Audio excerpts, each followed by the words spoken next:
আমরা ফেসিবাদের সিন্ড্রোমগুলো কেমনি বুঝি আমরা? ধরেন ফেসিবাদে আমরা আগে দেখতাম কেউ যদি কথা বলতো, হ্যাঁ, তার উপর আক্রমণ করা হইতো।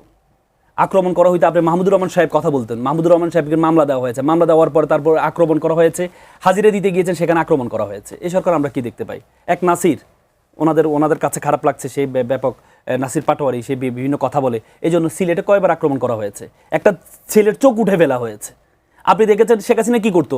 আন্দোলন থামানোর জন্য বালুর টাক বসাইতো। আমরা কি দেখেছি সিলেটে? আমরা কি টাক দেখি নাই?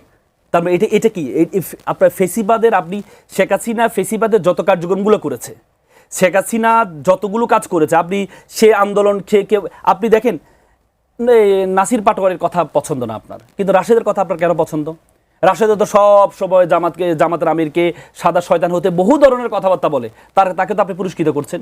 আপনি যুবদলের যে নয়ন, সে তো বলেছে 2 ঘন্টা থাকতে দিব না ঢাকা শহরের জামাত শিবিরকে, সার্বক্ষণিক জামাত শিবিরকে গালি দিয়ে যা করছে, তার কথা কেন আপনার ভালো লাগে?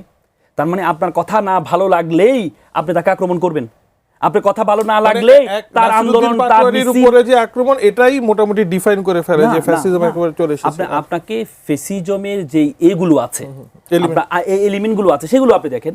আপনি শেখ হাসিনার আন্দোলন দমানোর জন্য কি করতে বললেন? যে বালুর টাক বসাইতো। আপনিও তো টাক বসাচ্ছেন, আপনি চোখ উঠে ফেলতেছেন আন্দোলন করার সময়। আপনি এমপিদের উপর শেখ হাসিনা আপনি দেখেন, আমি একটু শেষ করি। বিরোধী দলের নেত্রী খালেদা জিয়া যেতে পারতো না, তার উপর গাড়িতে আক্রমণ করা হইতো। আপনি একটা দেখেন বিভিন্ন জায়গায় এমপিদের উপর আক্রমণ করা হয়, এমপিদের গাড়ির উপর আক্রমণ করা হয়। আপনি বিভিন্ন জায়গায় দেখেন, বিভিন্ন জায়গায় এমপিরা আত্মরক্ষার জন্য গিয়ে থানায় আত্মরক্ষা নিচ্ছে, এমপিদের উপর আক্রমণ করা হচ্ছে, তাদের গাড়ি ভাঙচুর করা হচ্ছে। কেন? তো তাহলে কিসের আলামত এটা? কিসের আলামত এটা? আপনি আপনার পছন্দ না, যেমন আপনি এই রোকেয়া বিশ্ববিদ্যালয়ে যে প্রথম ঝামেলাটা হলো, রোকেয়া বিশ্ববিদ্যালয়ের জামাত শিবির তাদের নেতাদেরকে ওন করে, দেলোয়ার হোসেন সাইদি সাহেবকে ওন করে, সে তার পোস্টার সে লাগাইতেই পারে। তাহলে আপনি কে যে পোস্টার লাগানো যাবে না? যারা জুডিশিয়াল কিলিং হয়েছে, জুডিশিয়াল কিলিংতে বেগম জিয়াও তো বলেছেন, মতিউর রহমান নিজামী সাহেব, মুজাহিদ সাহেব, এরা যুদ্ধ অপরাধ ছিল না? বেগম জিয়া নিজে তো বলেছেন, নিয়ে যেছে তাদের ছবি, সাকা চৌধুরীর ছবি সেখানে লাগিয়েছে, ছাত্রদের বলছে এটা লাগানো যাবে না, তারা ছিঁড়ে ফেলতেছে। আন্দোলনের সূত্রপাত তো সেখান থেকে হয়েছে। তাহলে কেন? কর্তৃপক্ষ তো আছে। আপনি কি কর্তৃপক্ষ? কোন ছবি?